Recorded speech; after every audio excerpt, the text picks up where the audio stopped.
you a situation update. Thank you, Governor. Again, I'm Bob Jacobson, and it is my honor to serve as the Commissioner of Public Safety. First of all, again, I want to express my sincere condolences to the loved ones of Renee Good. Someone has lost their life, and that is not something that anyone takes lightly. Minnesotans came out yesterday to express their grief, their frustration, and their anger at this terrible tragedy. I expect that they will continue to come out today. And I want to thank everyone who demonstrated peacefully.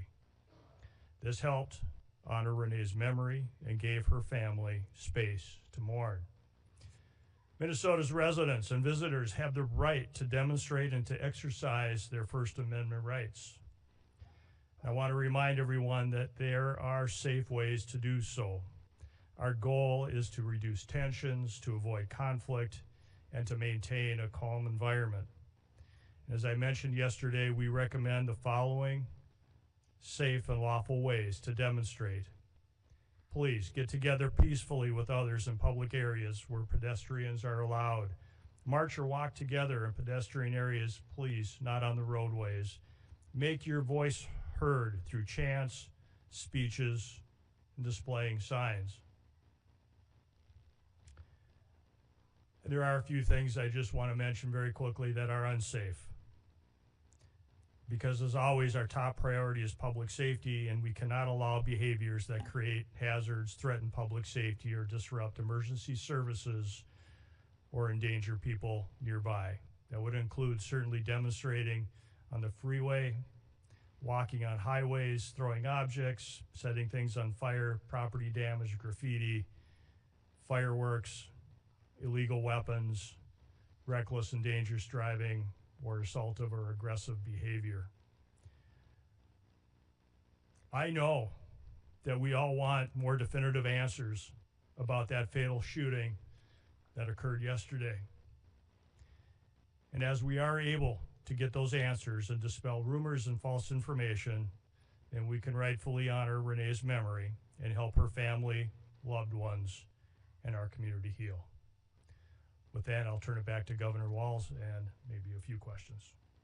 Please. Right. Esme?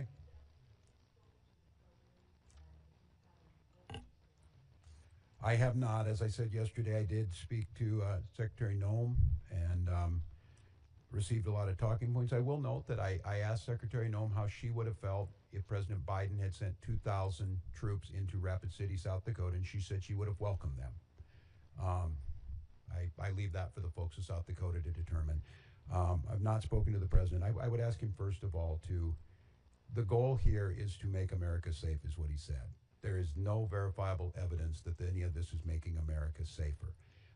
I would ask him to de-escalate in the moment, to allow Minnesotans to back up and grieve, to allow this investigation to be played out by the rule of law. I said it again, I have not passed any judgment on this. And to please, whatever it is, leave Minnesota alone.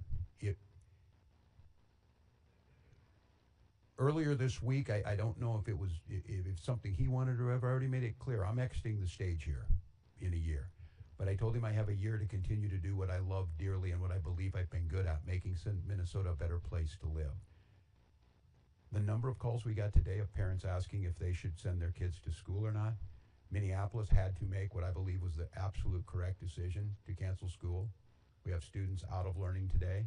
I would just ask him, I'm not talking anything about border security. I'm not talking anything about what he needs to do on that. None of this is accomplishing either his mission or making us any safer. So just give us a pause. Let us breathe. Look, we're exhausted. We're exhausted as Minnesotans. We're exhausted as Americans. And this relentless assault on Minnesota, for whatever reason, is just cruel now. It has reached cruelness. So please, just give us a break. And if it's me, you're already getting what you want. But leave my people alone. Leave our state alone. And look again and see what's happening. It's not me saying it. You're hearing it from many, many others. So that's what I would say.